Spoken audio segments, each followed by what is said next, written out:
So again, welcome to the Accessible Documents Barbecue, Friday, May 15th, 2020, hosted by the Network of Assistive Technologists. And we encourage you to add your questions into the chat, and we will at the end be looking at those questions and hopefully being able to provide some answers to them and to generate some discussion. There will be a replay link available shortly after the event, as well as there'll be a resource handout for some additional resources for document accessibility tools. So we do encourage you to keep an eye out for that replay link.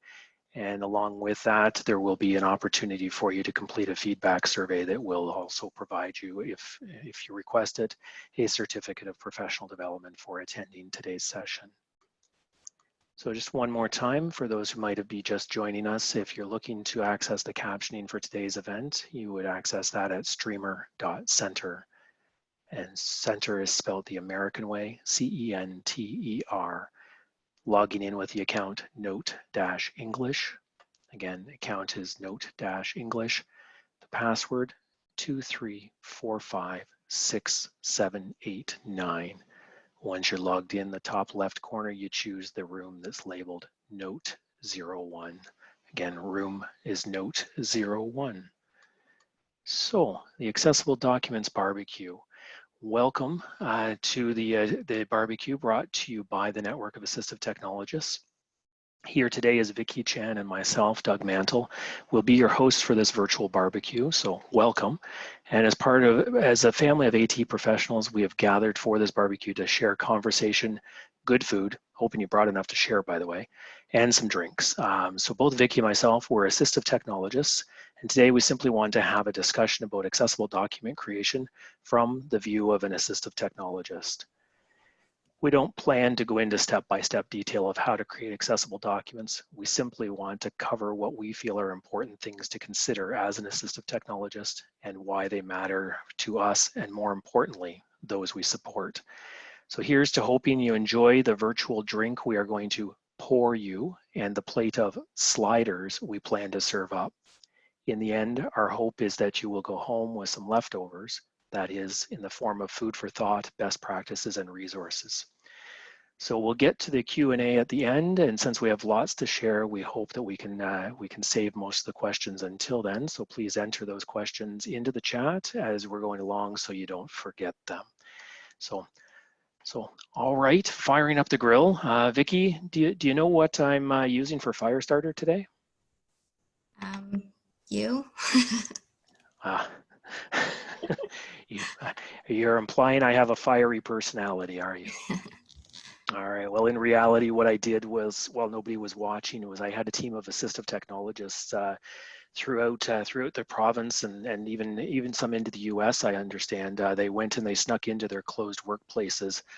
And since no one was there to stop them, what they did was they gathered all those treasured inaccessible documents and they brought them to our barbecue, and they got here a little early and gave them to me, and I started the barbecue with them. So with that said, we'll be using fresh ingredients from now on. So Vicky, are you ready to serve up some accessible food for thought? I am. Thanks for the intro. No problems. I'll just transfer over the screen sharing to you.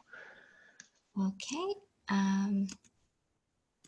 Oh, sorry. Does everyone see my screen? Well, it looks like it there. It's coming through. Great. Okay, All right. perfect. The barbecue is going. Food is being served. It's all yours, Vicky. Okay. Thank you. So accessible documents barbecue. So an outline of what we'll be going through today is our learning outcome, what pour and sliders stand for, PDFs, and some discussions at the end. So our learning outcome is to identify and discuss some accessibility issues and how it might affect users that we as ATs support. So we have some questions to start this off. The first question is, would it be possible to create a document that is fully accessible and meets the needs of all users?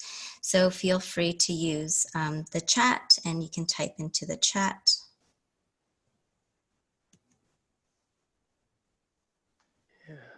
Or if Doug, you can access the chat. Yep, Awesome. I'm just having a look to see if anybody's adding in any of their answers as to whether they think it would be possible to create it. Just a simple yes or no. Give us some ideas as to is this even possible? Lyle is with us today and says he wants to say yes, but he fears the answer is no. Lyle, you're a brave individual, but also a brilliant one. Anybody else have any thoughts on this, or are we all in favor of Lyle's response? Okay, just giving it another few seconds because we all know that some of us are really fast typers. So, all right, we're going with Lyle. Oh, Julie is saying go Lyle. So, yep, 2 votes, well, 3 because I vote for Lyle as well. So, All right. So I'm thinking, though, that it may not be possible to create a fully accessible document to meet all the needs of end users. But what we can do is use the best practices to design or create accessible materials that, support accessibility and usability. And the second question that we have is, what are we referring to when we say materials are accessible?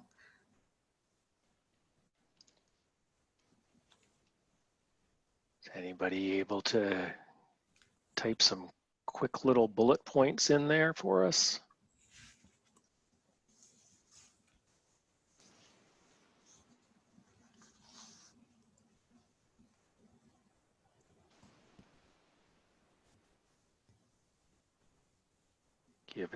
We've got Lyle. Lyle, you're fast on the keyboard today.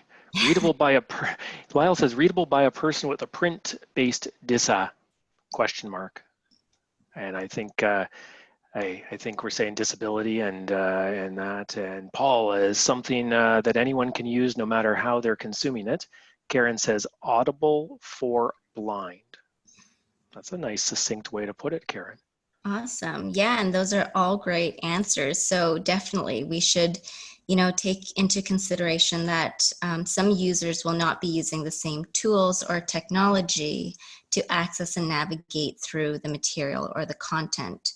So just to keep this in mind, including individuals with disabilities, that they will have equal access to the materials, and that sometimes, even though we use the accessibility checkers, and it goes through that, it might not be necessarily usable depending on, say, the technology that they're using to navigate this content. So to begin, we're gonna use these POUR, which is the 4 pillars of accessibility. P, which stands for perceivable. So think about, can everyone see or hear your content? And some things to consider would be to use text alternatives for visuals, closed caption media, or to have sufficient color contrast between the text and backgrounds. Operable. So can everyone navigate the content with a variety of tools? Is your content clear? Does it have a logical structure with the use of headings? And did you use descriptive hyperlinks? And avoid content that could possibly trigger seizures. U stands for understandable. So is the language appropriate for my audience? Sorry. And does it provide a predictable experience? So some things to consider would be to use plain language, to use templates for consistency or predictable experience. And R, does my content follow best practices?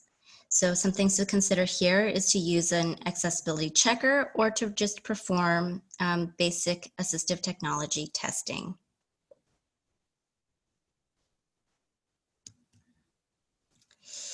So what SLIDER stands for is styles, links, images, design, evaluation, and readability. And we'll be going through each one.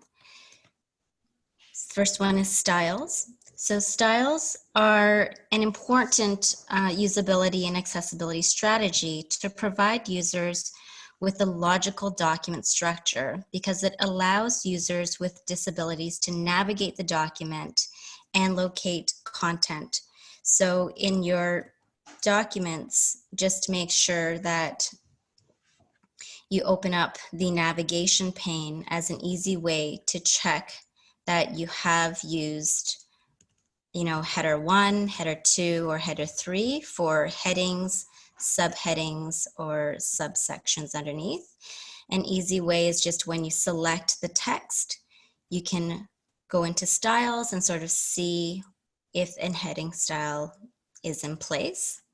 This is also great because users who may be using screen readers utilize that logical structure, and by seeing this structure in the navigation pane, you could see that, hey, it's the structure that I'm going for. But if you see something that is sort of out of place, like for example, a header has skipped from 2 to 4, you can easily select it and just change the heading levels so that it's back in line with the text. Now, Vicky, I hate to interrupt, but I'm going to. Yes.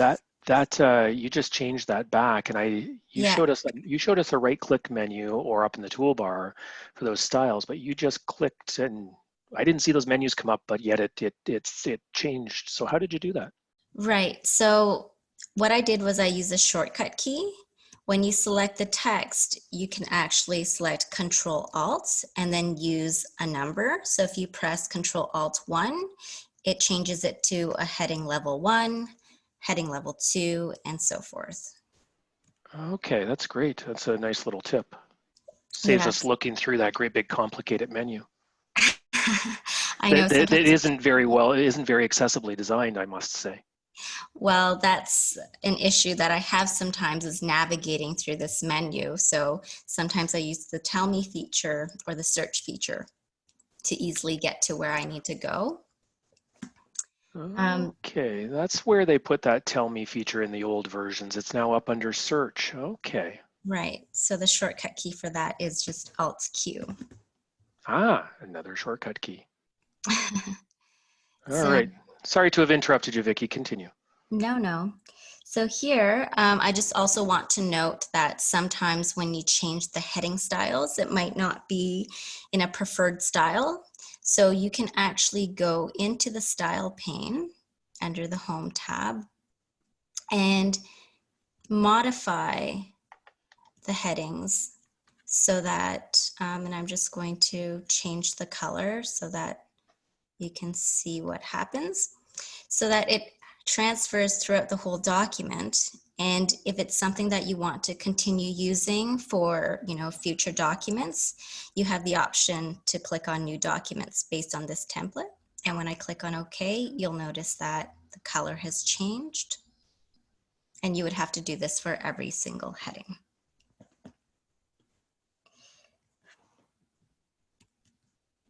All right, so moving back here into our PowerPoint, I just wanted to note that when we're working with a PowerPoint, if you go under the View tab and the Outline view, this is where you would see all the different headings.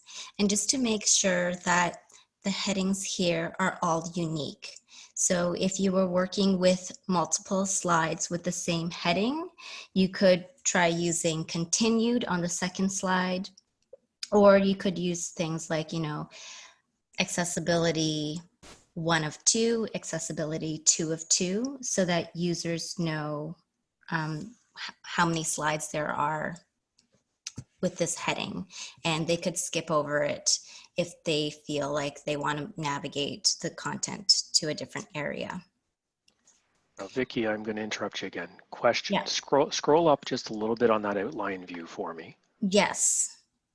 There's something odd there. Why have you got to, and maybe you're going to get to this, and I'm sorry if you were. I'm the pushy relative at the barbecue that is always wanting to know things. No, that's great. So what do you notice here? Well, I see that you've got 2 slides, pun intended here, that are labeled slider, but one's got text underneath of it. Right. So what happens is when you're using a blank slide and you include text boxes, it actually doesn't show in the outline view, so it's not very accessible. When we're creating slides, you'll notice the second one, it shows all the information there. That's because it's always better to, when you're creating a slide, to select the layout that best fits the information that you have. And that way it will show up in the outline view. So we have to somewhat follow Microsoft's direction, or we have to get in and into the behind the scenes and start creating our own. Right. So it will be very helpful because it makes it more accessible and usable on the other end. Okay. All right. Again, sorry. Just I'm that relative. No, that's good eye there. So just one more thing is that for longer documents, we do suggest that to use, a table of contents to easily navigate through everything. Okay, I'm moving on to links. So descriptive hyperlinks here ensure documents are easy to navigate, and some assistive technologies provide a list of all the links within a document. So when you're using links, just remember to avoid generic text like click here or more. Make sure to embed it within something that's clear and something that's descriptive, so users know where this link will bring them instead of the whole web address. As screen readers, if they see the whole web address, they would read the characters out all in a row. I also want you to think about what the material will be used for. So for example, if the material you're creating is for a handout, it would actually make more sense not to embed these web addresses, but to create maybe a shortened URL so that it will be visible to someone who's reading the handout. But if the material will be shared electronically, it does make sense to embed it within the meaningful text.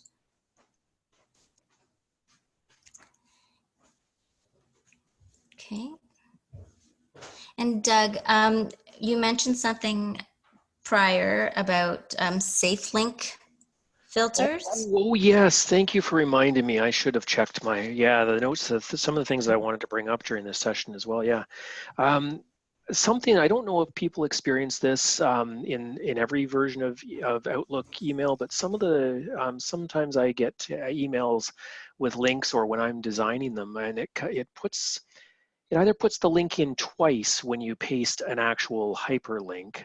Now, I know that we're not supposed to paste hyperlinks. You just told us that, but sometimes you have to. You can't put them in as a descriptive link. So sometimes when you paste the link in and then you press enter to go to the next line of your email, it'll put it in twice. The other thing I find is sometimes when I get an email and I go to click at the link in the email, whether it's descriptive or not, it comes up with this safe links thing or something to do with Outlook. And I'm sure it's for my protection.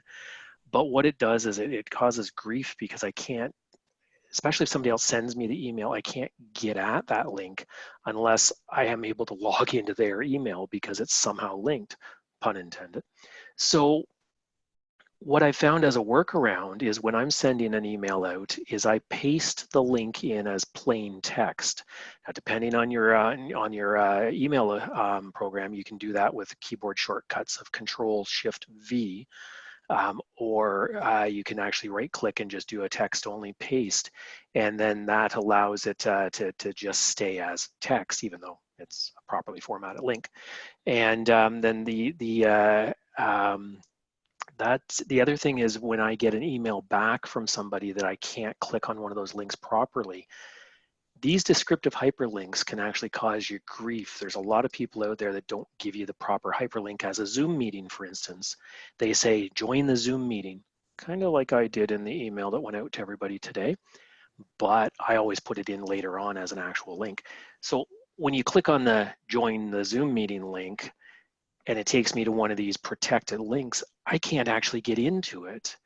And then if I go back to actually do a copy of the link and then paste it as plain text in my internet window, there's no link to copy. So I think this really speaks to your point about the depending on what the material is going to be used for is to make our own communications more accessible, is to give that some serious thought as you're doing things and as you're moving along. Thank you. Yeah. Frustrations that we all suffer each day. Okay, so moving along then, we're going to talk a little bit about images. Images, so a common barrier is that images have no alt text, and just adding that alternative text to images or even tables can ensure that information isn't lost for users. So we know that sometimes we can mark images as decorative, but we do advise you to use it sparingly so that, if it's really doesn't fit into the context or it's not meaningful, just to not include it. So the rule of thumb that we have here for alt text is maybe to include what you might relay to someone over the phone, to be brief and concise when considering the purpose and the context when you're creating the alt text, and usually just use a couple of words or one or two short sentences. If there's a lot of information that needs to be explained, to put that explanation and embed it within the text so that more users can benefit from understanding that maybe complex image or the information. So I just also wanted to talk about or show you the alt text here on our image. So I'm just going to right click and select edit alt text. You'll notice that I placed in an alt text here, but if I delete it, I could ask Microsoft to generate a description for me. So a lot of times when we're checking for accessibility, we don't notice these things because it doesn't pop up. So just to make sure that you do click into the images and make sure that the text makes sense and fits into what you want it to say. Right now, the automatic generated text just says a picture containing a device, which I think I it's don't time for me to redesign the logo. Yeah. All right. That's interesting. Sorry. Yeah, so that's what comes up. And then in terms of tables, just to make sure that in a table with the table design that you do have the header row checked off.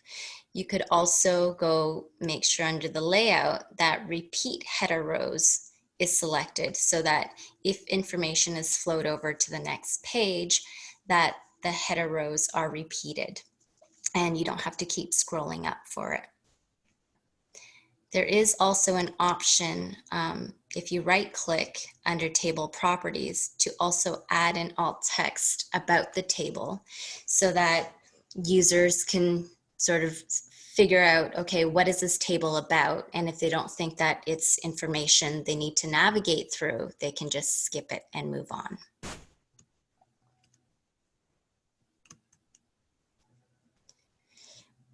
We've also over here in our slide included a link to Web AIM alternate text, which gives you some more information about what to write in for alternate text or complex images that you may come across.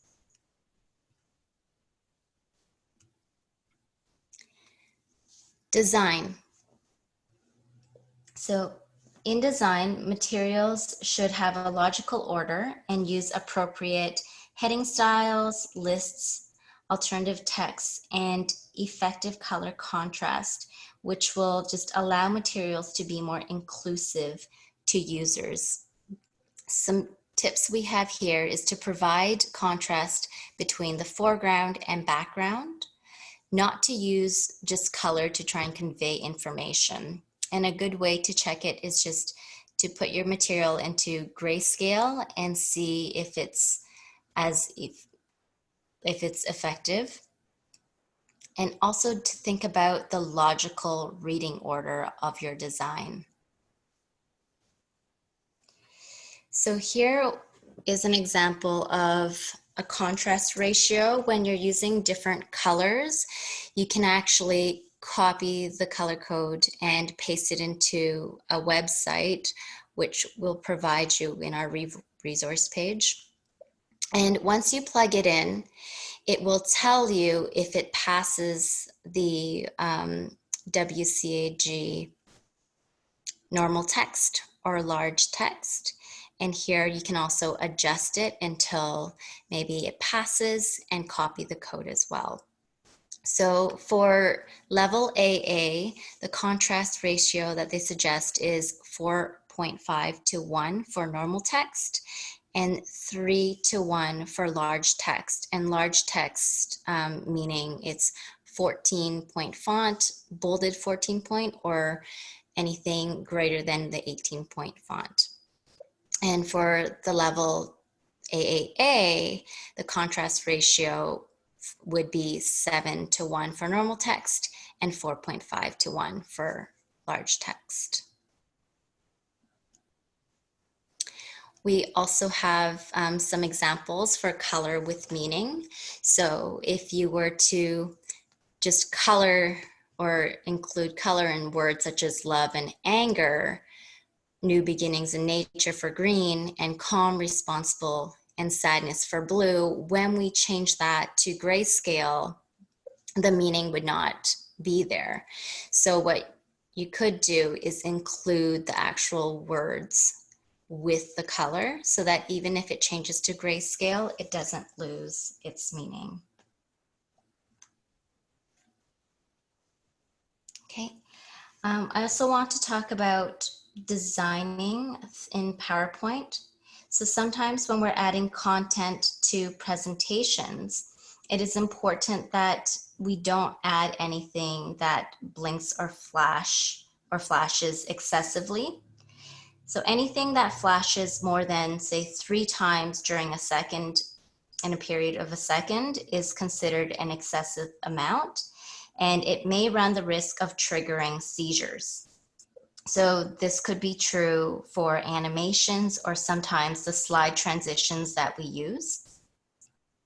I also want to point out that some of the design templates in PowerPoint may not be as accessible because the colors might not pass the contrast checker standards for accessibility. And also just to keep in mind the logical sequence of presentations. So for example, when I'm just going into my Tell Me menu and I want it to display the reading order. So this here shows us the reading order of the slide. And if it's wrong, we can always just click and slide it up to change the reading order. And this will help us with understanding, say, if screen readers were to read this, that it's reading it in a logical reading order.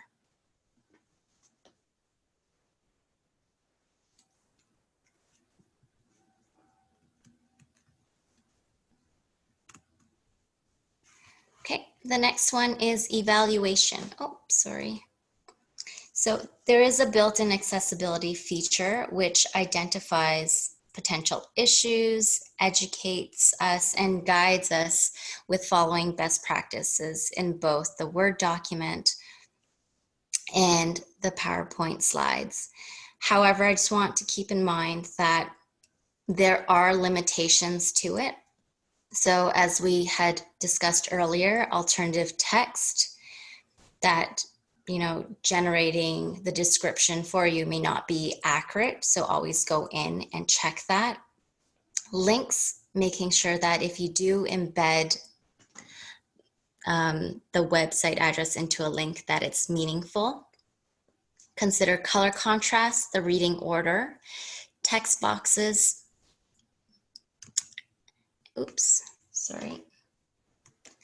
And text boxes. So just keeping all these things in mind while you're creating that material or looking through the material when you're checking for accessibility. Readability. So readability here is plain language that supports all users to make materials more accessible and inclusive. So some tips that we have is to use fonts that are clean and easy to read, like sans serif fonts. Use line spacing and page breaks. So for example, sometimes we tend to just press enter a lot if we want to start off our information on the next page. And what screen readers will hear is blank, blank, blank, blank, blank. So when users hear all these blanks, they may think that it's the end of the document. So what we could use is, instead of using enter so many times, to use the page breaks and insert them in. Plain language. So when we say plain language, we want to avoid using jargons, idioms, and expressions. And the reading level, we can actually check the reading level of a document, and the aim is for no higher than grade 8. So to check that. Did they put that in just for me, Vicky? Sorry? did they put that in just for me at the grade 8? No, it's for all of us. It's for all of us. Especially for me, though. So I just want to show you how you can get it to show the reading level. It's under options. And if you go under proofing, just make sure that show readability statistics has a check mark beside it. And once that's done, if you click on editor, it will go through it. I mean, it says that there's no grade level here. So there's probably not enough information for it to pick up, because there's actually no sentences within this document, but this is where it will show up the grade level. So that brings me to the realization that the fact that all this accessible document creation stuff that we kind of talk about being a bunch of gobbledygook and some alternate language, because most of us are just kind of overwhelmed by it. So I guess Word can't understand it either. It's yeah, like it can't even rate it. Okay. Good to know that we're not alone. We're not alone. It's not understanding us. Okay, so from here,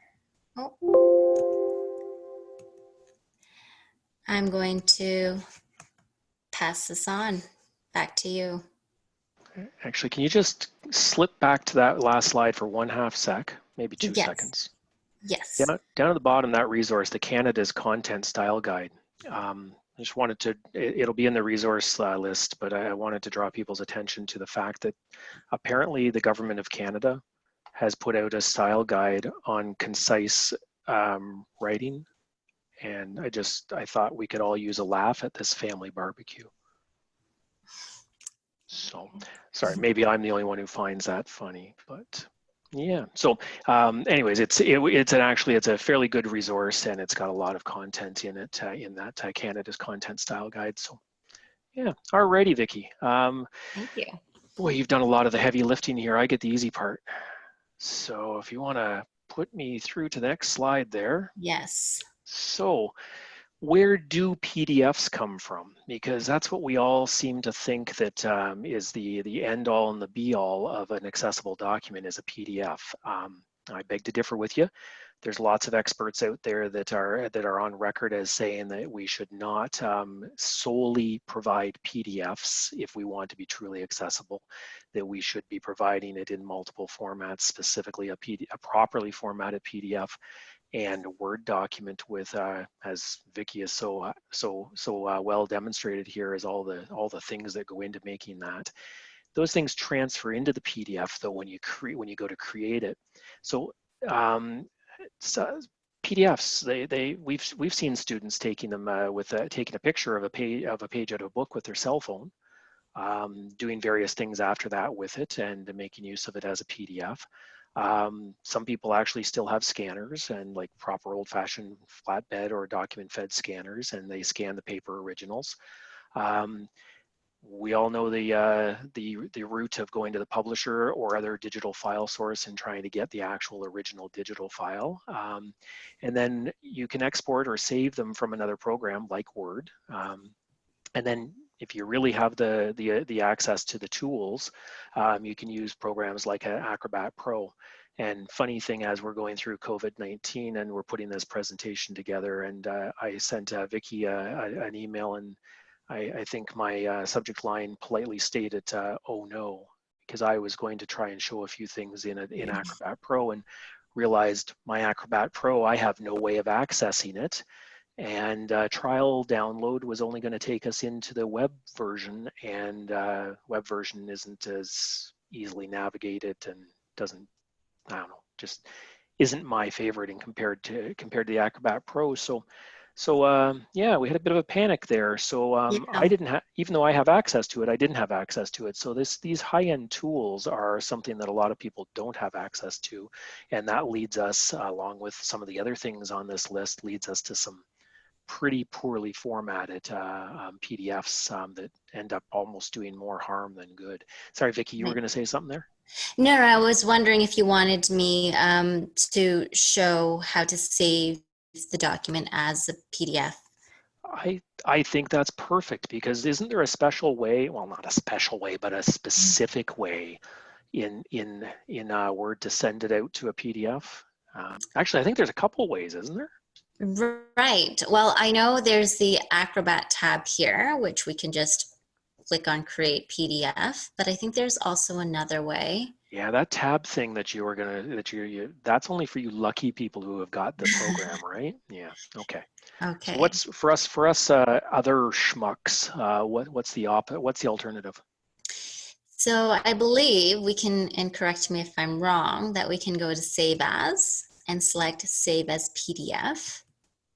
Yeah. Then through here, it's telling me to investigate it because it found that, hey, there's an issue with our image. So let's go back and let's change that back to the network of, No okay, dictionary so, knows the word assistive. It baffles me. okay, so let's try that again. Let's go back Now, to all our PDF. viewers on the other on this webinar are sitting here saying, "Why did you waste the time and go and actually change that?" We all know what it should have been. And I just want to point that out, that Vicky took the second to do that, and that's the mark of a good accessible design document creator, because otherwise that's where things start falling through the cracks. So sorry, go ahead, Vicky. No, yeah. Well, it's nice that it also tells you that there's an issue, so I know to go back. Okay, so once we're here, we can click into options, and we have to make sure that something is checked over here. Yeah, it's the document properties and the document structure tags for accessibility. Right, these two. And little tip, you don't get that window unless you've chosen the save as file type to PDF. That's right. So yeah, okay, that's great. So you've saved that and you're putting it out into a PDF format. Perfect. All right. Exactly. All right, that's great. Appreciate you showing us that, Vicky, because that's still not a foolproof way, but it's a 3/4 of the way to the races. So I'm not gonna, whether Vicky offers to pull up Acrobat Pro or not. Oh, yes, Yeah, I totally can. no. We're not going. This isn't a hands-on step-by-step to take people through and creating it, because Okay. this, once you get to the point of in Acrobat, if you're going to actually be remediating a PDF, that's a pretty Mhm. involved job. What I Right, want to do, if we can just pop back to that slide for a second, definitely. is these are the things that everybody says are the things that you really need to pay attention to when you want to make sure that the PDF is accessible. So all the stuff when you're going through into the Acrobat Pro and looking at it, you want to make sure that you're making sure that all the text is OCR'd or optical character recognized. Always so used to saying optical character recognition. We'll have to get a subscription to Grammarly. And then you want to make sure that you're adding a document description. You're reviewing the document structure itself and making sure that it's still laid out the way that you had anticipated it would be from your design in Word. So, set the document language, the primary language of it. It's usually auto-detected, but just double check it in case. If you've got any form fields in there, you need to make sure the descriptions are appropriate for those form fields and that they're in the correct tab order. The reason that you want those field descriptions to be accurate is that's what a screen reader finds and reads for the person filling in the form. So if it doesn't say name and it says FNME, it's for short form for first name because it fits into a spreadsheet better or something, it's not going to do too good for the screen reader. So I think we've talked about alt text, and also the other option is to add captions to your images and your charts to maybe expand on the alt text if it needs a little bit of an explanation as to what's in there. And what's the rule, Vicky? I think, or the guideline is if it's more than 2 sentences in alt text. Yeah, that is the general rule, or 100 characters. Okay, so if you Or, couldn't if put, you need to explain something, just that it's better to be explained to everyone and just embed that within the context so that everybody can benefit from understanding that image. okay, that makes total sense. And basically, I guess the easy way to remember that is if in days gone by before Twitter expanded their character limit, if you couldn't send it in a tweet, put it in a caption or embed it in context of the document. So Right. logical reading order, make sure that, again, it's going through and it's actually, that kind of goes back to the, setting it up properly in Word or PowerPoint. And then we've got the review and adjust the tags. And those tags, that's a whole other lesson in itself. So I don't think there's any way that we could cover that in an hour. I've been in sessions for a whole day on PDF remediation and I still don't get tags. So, alrighty. Same. Okay. So what's next?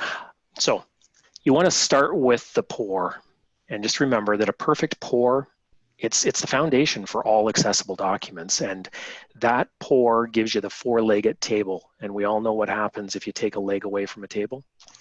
Well, first of all, your drink's going to spill. Second of all, it's not going to be a pleasant scene all around for the end result because the document's not going to be as accessible as it needs to be. So what's next, Vicky? Yes, the toppings on your slider. Don't leave any of them off. Vicky did such a fantastic job of going through each one of those SLIDER. So the slider acronym gives you a kind of a checklist to be able to go through as you're following through your design. And again, what's next, Vicky? Follow the document creation guidelines from the start. Above all else, if you do that and you think about it from a usability, a logical, common sense, follow the best practices right from the beginning and do that all the way through, keeping in mind your end audience, as we've learned a few different things really make a difference there.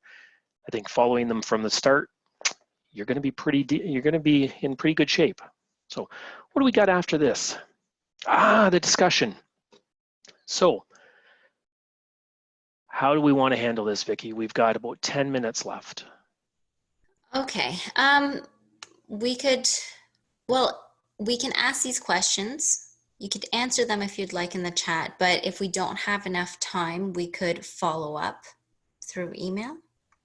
Okay, well, let's give it a shot maybe on how do you think? We got a pretty close-knit group here. It's just close family and friends today. We got about 15. Oh, by the way, whoa, nobody I hope is keeping track of this because I just realized we got about 15 people in total here in the audience. Isn't the social distancing and the family gatherings still in effect? Okay, we're doing this virtually. I forgot. Anyways, so with that small group, maybe we could suggest if people want to type into the chat some things about what their process looks, but also maybe unmute themselves. What do you think? That sounds good. We could totally unmute. Okay. Oops. One of our close dear family, Steve, says he's wearing a mask. Oh, So, so I'm going to stop sharing. actually, if you want to put it back to that screen, Okay. yeah, because we'll still be able to get the people on through that. Is that way they're not looking at our Okay. document container of a tool or whatever that automated generated alt text was of the. Okay. All right.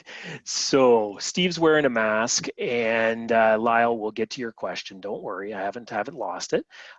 So anybody want to share with us what does their process look like when they're checking or creating accessible documents?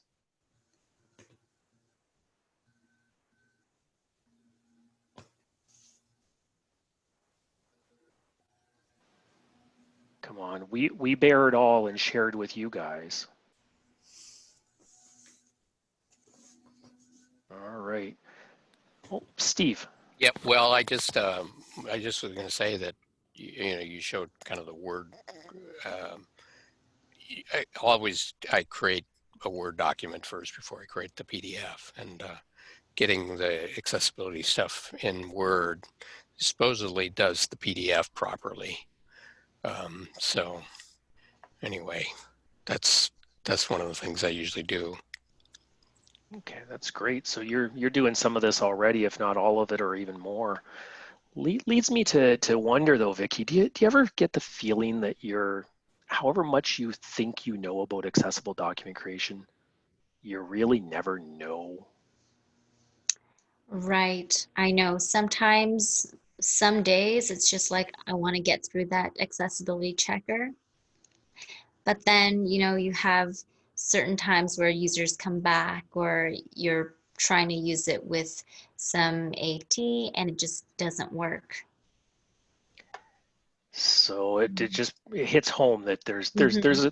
there's a reason that we need to stop and do this and do our best to learn all the ins and outs, and Paul agrees. So true, so true. It's those end users that we gotta, and you have to also remember, some of us may or may not be using assistive technology ourselves, but either way, it's like clearing the stairs of snow for the people to be able to get up and leave those who are using wheelchairs behind. Let's clear the ramp. So Yeah, an there's a accessible, ramp. yeah, properly designed document is like a ramp. It allows all of us, assistive technology users or not, disability or not, it allows all of us to be able to access the document in a more appropriate and enabling way. So yeah, anybody else got any ways that they want to share what their process looks like?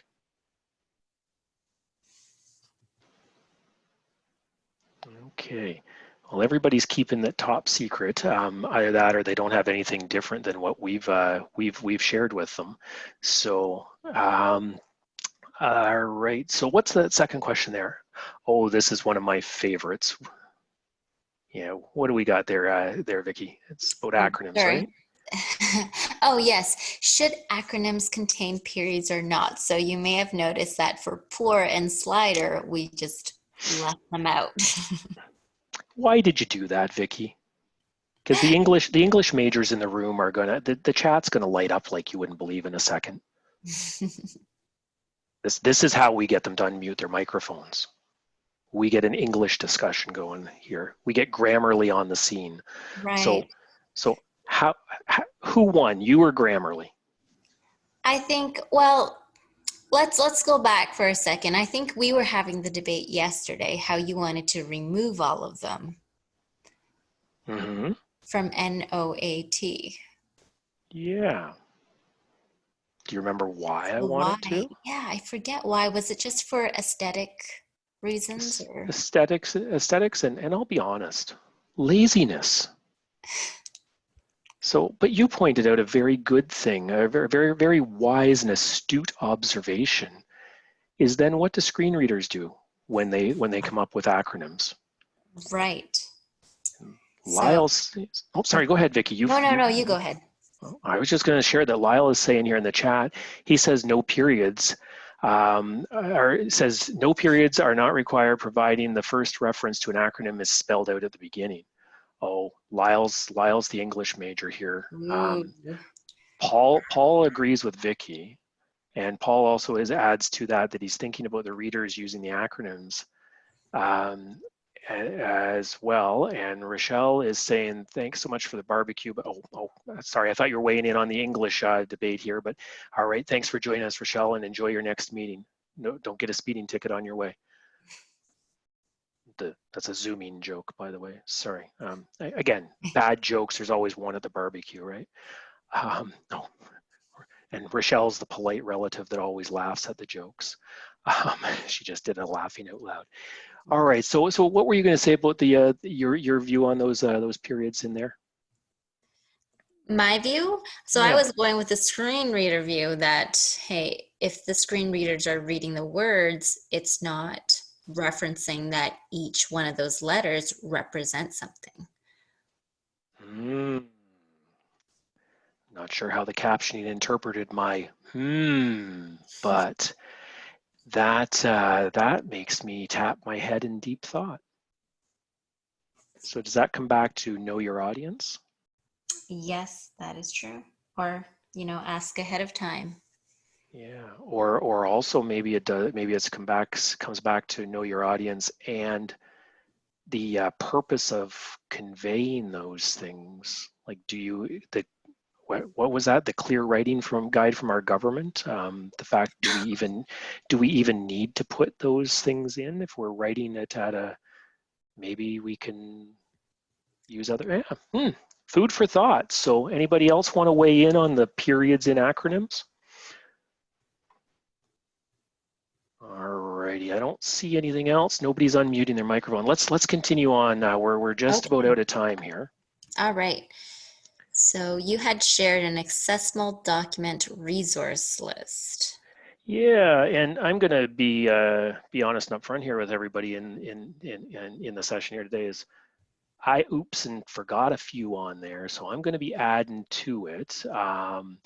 So it's a shared out document, so those updates should come out. So I'm going to add a few. They're also, the few that I noticed I missed are actually in the slide presentation, so they will be hyperlinked there, but I want to make sure that they're in the resource list here. So awesome. I tried to figure out sorry, go ahead, Vicky. No, I said awesome, thank you. So I tried to figure out an order to put this in. I was up till 3 in the morning figuring it out. It didn't happen. 3 in the morning, maybe not a joke, but I couldn't figure out an order. I just could not. So there's a whole bunch of links here. There's some really good stuff. I see in the middle of the screen there, the content style guide from the government, all kinds of stuff. There's some from our local universities, some that I know, some of the network of assistive technologists. See, I didn't say N.O.A.T. Or NPR, never mind.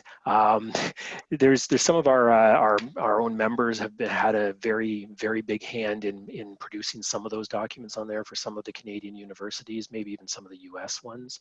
So I encourage you to take a look through that, and then once you've digested all of those resources, may you come back and fill in the gaps and correct us where we were wrong or what we missed out. And Lyle is saying that might you be willing to share your presentation document from the session? Are you meaning the slideshow, Lyle? And if so, then yes, that's coming out with the replay and such. We might even get it out a little sooner than that. We'll see what happens. Yeah, so that's what Lyle was referring to. So, so the official Q&A. Lyle had a question way back here. He says, I think it was Lyle. Yeah, how should we use the mark as decorative versus actually providing good alt text? You're the expert on that, Vicky. Ooh, well, we can open that up for discussion. But I would say if, for example, if it's the logo, we don't necessarily have to, if there's multiple logos on different pages, it wouldn't be necessary to put in alt text on each one, but maybe on the first one, we could just say the network of assistive technologists, right? And that sort of flows with the context of everything so that when the screen reader is reading through things, that it doesn't just randomly jump to, describe something and then jump back into the next paragraph. So it wouldn't have that logical, like it doesn't fit in as well. So just make sure that it just provides that smooth transition, I would say, to Okay. whoever's listening to it. Okay, I think that's pretty good advice. Anybody have anything else they'd like to add to that? Just while we're seeing if anybody wants to unmute or type in, Paul's just got to go, and thanks both of us for our presentation. Really well done. So anybody want to weigh in on that question? Yeah, I'll jump in. And really great presentation, Vicky and Doug. You know, I really appreciate this. I can envision the PowerPoint being turned into a one-pager that could be shared with faculty or people producing content. You know, it's a really good, succinct package you put together. In terms of the decorative piece, you know, I've sort of seen that as redundancy. So if the logo exists, but right below the logo is the name of what it is, then yeah, you'd mark it as decorative, right? So if there's any point of redundancy where you already described it, then marking it as decorative, I think, would make the most sense. Definitely, definitely. Or if it was also embedded into the caption or within the context, you wouldn't have to repeat that again. Yeah, agreed. Okay. All right. Any final thoughts on that point, or any other questions? Anybody wants to come on, unmute themselves and come on? Yeah, this is Steve. You know, I kind of what I've seen, and I tend to work with faculty, is that they tend to describe images that probably don't need to be described, you know, that they're more decorative, you know, picture of kids in a playground, unless that's relevant to the discussion, is really not there. So I do see that a lot of people seem to want to put alt text where really decorative makes more sense. So that the other thing I've noticed, and I don't really know what to do with this, but captions sometimes are used to give an image credit. So if you're saying, oh, this is a CC BY, or, you know, copyright such and such, Right. that's what they use it for that. Now that's kind of a problem if you use the you know, caption, if you call out a caption, especially in HTML. But and I don't not quite sure what to do with that. It's important to kind of you know, to recognize people, especially if it's a CC BY. You know, that's attribution. And but having it with the image, especially an image that's decorative, that seems to be just an interruption, and I'm not really sure what to do with that. Right. But does that mean that the image is not really necessary to be placed there then, right? Yes, exactly right. Yeah, Yeah. It's when an image, and I don't worry about it so much when it's non-decorative, which really is something. Then the right, image. right. But if it's decorative and then they have a caption besides, you know, or they put in the alt text that this image is by, you know, such and such, you know, a credit. You know, it's really an interruption. Now, actually, I mean, I think that it's probably better in a document to put those at the end or something like that. But Exactly, with like the ideally, footnotes or endnotes, or even like if they have an image and they want to use it as like a background for their slides, they can, I believe, place it into the master slides, and then it will be reflected on their slides. yeah, I think that's right. And then Yeah. then it won't be read out and as part Yeah. of the screen reader. Yeah. Right. Okay. Well, that's a great discussion, and I won't add anything because everything that I would have said you just nailed between you and Steve there, Vicky, on the discussion of that point. So, alrighty, so I think we'll wrap up here.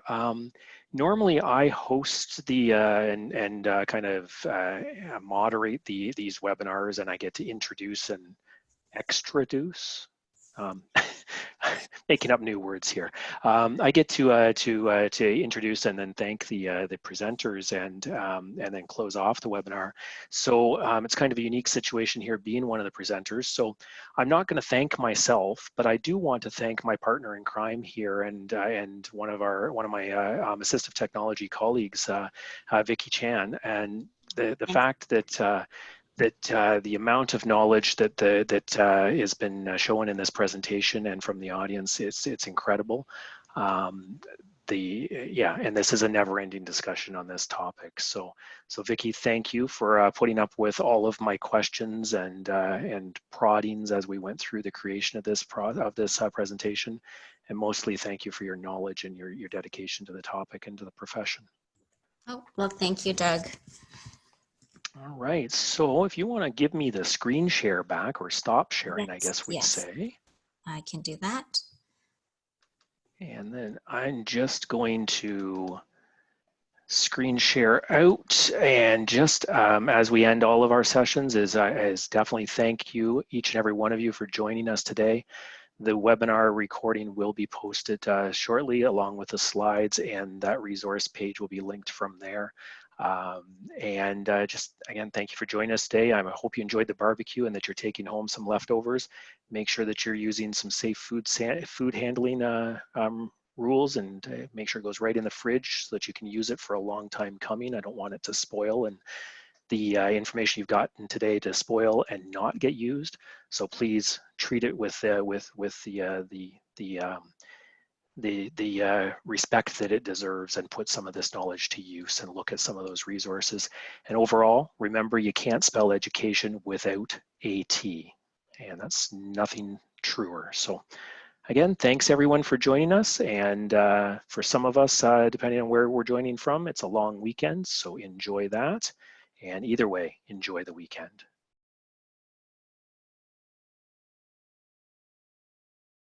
Thanks.